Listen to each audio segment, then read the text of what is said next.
Alright, we got a new type of reaction video for you guys. I feel like these do good sometimes. So make sure y'all drop a like, drop a comment, and sub, bro. It means a lot. But we got looking back at the Nike Pro Combat era, 2009 to 2011, by Cole Adams 2 months ago. Shout out Cole Adams. Make sure y'all go drop a like and sub to his. Go drop a like on this video and go sub to his channel.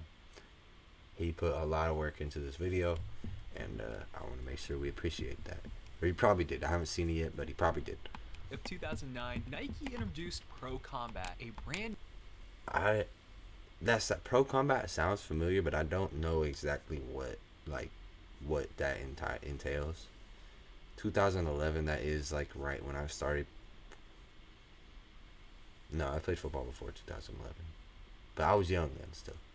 So New style of Nike wear with innovative padding for athletes, giving football players lighter, stronger, and more breathable base layer protection. I certainly remember everybody in grade school wearing this stuff when it first came out. I had that exact one right started there. Wearing this in college at the end of the 2008 season and into the pants. 2009 bowl games. And the Nike Pro Combat era was about to take off. But Nike had bigger ideas for Pro Combat. They didn't just want it to be under protection that players would wear. They wanted to design uniforms. And in November of 2009, Nike would select 11 special schools to participate in a first-of-its-kind special release, the Nike Pro Combat uniforms. Now, up until this point, Nike had fitted a lot of types of uniforms, but this was at the very beginning of the uniform era takeoff, where now we see Nike have so many types of designs for all sorts of teams, whether it's in the NBA or the NFL, but we've become numb a little bit to special uniforms. But when these first came out, nobody had ever seen anything like this. The specific design that Nike took with these was certainly interesting. They tried to make a futuristic uniform, but also try to bring in some elements that each specific school had to make the uniform stand out in its own unique way. And the Nike Pro Combat era uniforms definitely got a lot of attention. Now, the 2009 release, the design on these uniforms was supposed to be Ohio State. They had the fly wire on both the shoulder pads, and each team had a silver fly wire only looks good on Oregon.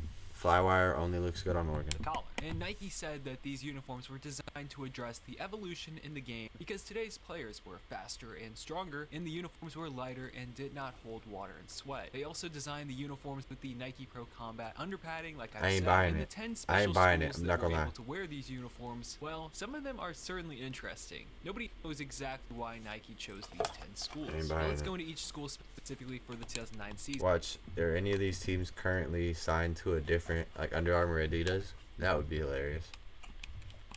Florida was chosen, which they wore their blue uniforms. Ohio State was chosen as well, wearing a little bit of a throwback in their white uniforms. Florida State stood out the most in my opinion with their red uniforms. Oklahoma went with a clean white look. LSU also went with a clean white look as well. And Miami went with a white look too, with a mix of white, orange, and green. And the only team I think with colored flywire. TCU had a really interesting look, probably my favorite of the bunch. Texas, they also went with a white look, a little bit of a retro with the numbers on the helmet. Virginia Tech had a gradient on their numbers, and finally Missouri was chosen. They had a matte helmet, so a lot of these uniforms had different Those styles. are fucking hideous, bro. One was designed. There's one more Those are all school pretty that was not fucking bad. marketed but got a Pro Combat uniform, which was Clemson, and they had white uniforms. Nothing too crazy on theirs, but it is interesting looking back because they said and only marketed 10 schools. However, there was actually 11. Now, the reason a lot of people have a lot of nostalgia for these uniforms, even if they didn't necessarily like these schools, was playing NCAA football with them. In July of 2010, True. NCAA Football 11 featured Tim Tebow on the cover, and he was wearing one of these uniforms on the Xbox 360 cover. And for the demo of this game, the demo version featured these uniforms as the only playable teams, and I'm sure a lot of you have a lot of memories playing these uniforms in this game. Now, Nike Pro Combat was football specific. Nike Basketball never went into the Pro Combat route, which is kind of what made this stand out, because it was a really special thing where only 11 schools were involved with this, and it was only for the sport of football. It was never for the sport of basketball. Now, 2009 was not the only year that Nike made. I'm not buying it, bro. I'm not gonna lie to you because guys. they came back, and in September of 2010, they announced their second wave of these uniforms. Now, what they did with these was they removed the fly wire from the shoulder pads, So only 2009 Pro Combat uniforms wore those. However, they allowed the teams this time to Stop. actually wear Just stop coming out. uniforms Stop them from coming out. because Jesus in 2009, Christ. they wanted each uniform to kind of stand out. Those on their just own. They progressively wanted got to worse and class worse. because some of the teams And actually Bama did. just Nike wasn't took a the regular James Bama Depp jersey. rule for 2010. So you saw some of these uniforms. I don't even know against who each some of other, these whether it was are. Virginia Tech and Boise State playing at FedEx Field, or Pitt and West Virginia wearing these in the backyard brawl in November. Now we saw a couple repeat teams from 2009, but we also saw some new schools. Now these uniforms took a little bit even more of a chance. What the this fuck is time, even in where West instead of Virginia? just seeing some white uniforms that really didn't have a whole lot of design to them, this year's definitely did.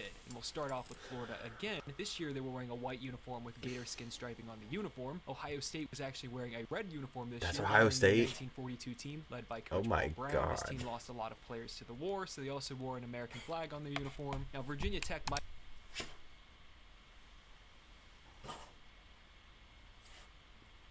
Lost a lot of players to what? To what? The war? That's how old those are? What war? Oh, fuck that. be my favorite. They honored their corps of cadets. Since Virginia Tech is only one of 2 schools to have a military program at a state university, TCU once again brought back the same style of uniform they wore the previous year. Miami took a bold approach going with a orange and green uniform. Alabama joined the group inspired by their 1978 national championship team. They also wore houndstooth numbering on their uniforms to match Bear Bryant's iconic hat that he used to wear. Boise State was picked due to their recent success, and their uniform had all sorts of quirks. And Nike said, due to how unpredictable Boise State was as a team, Oregon State Was that a B? For a B on the knee pad? That's fucking hideous, dude. joined the group. Their 1967 team, they were known as Giant Killers that season, so Wait. their uniforms honored. Wait, is that Oregon State or Oklahoma And State? Nike said this was due to how unpredictable Oregon State or Boise Oklahoma was State? as a team. Oregon State joined the group. Their 1967 team, they were known as Giant Killers that season, so their uniforms honored them, and were the only team that did not have a shield on the collar. Pittsburgh joined the group as well. Those Theirs aren't were bad, inspired bro. by the steel industry, and their helmet was textured to look like a hard hat. And finally, West Those aren't Virginia, bad who either. their uniforms were similar to Pittsburgh because theirs represented the coal mine approach to their area, so a lot of theirs had black smudges on them to represent the coal mines. So in my opinion, I honestly thought that the 2010 Pro Combat uniforms were the best of the bunch, but Nike was not done again because they would come back in 2011 and make a round 3 of these Stop, uniforms bro. where they Fuck. picked Oregon, Georgia, Boise State, Michigan State, Stanford, LSU, Ohio State, Army, and Navy. Oh my Now God, this dude. would sadly be the end of the Nike Pro Sadly? Combat era because Nike wanted to move on from this approach, and they also were moving over to the NFL. They had to design all of their uniforms, and people did speculate, and I remember this at the time, if Nike would introduce some Pro Combat style uniforms for the National Football League, and if we would see some of those. Thankfully, they did not do that. Now, Nike never officially said there was an end to the Nike Pro Combat era. What they did, though, is they just started incorporating Nike Pro Combat into a lot of their uniforms, and specifically with how the jerseys were designed. We actually even saw schools just completely switch to Pro Combat as their uniform style. With Arkansas, Rutgers, they both took that approach to just incorporate all of Nike Pro Combat into their design, and we saw a lot of Actually, these designs that in is the NFL that is and really true. A lot of these pro combat features are just features now. That's just what jerseys have now. Like the fly knit on the shoulders, I don't remember what year, but they had that on their jerseys right here, on the neck, like a type of fly knit looking.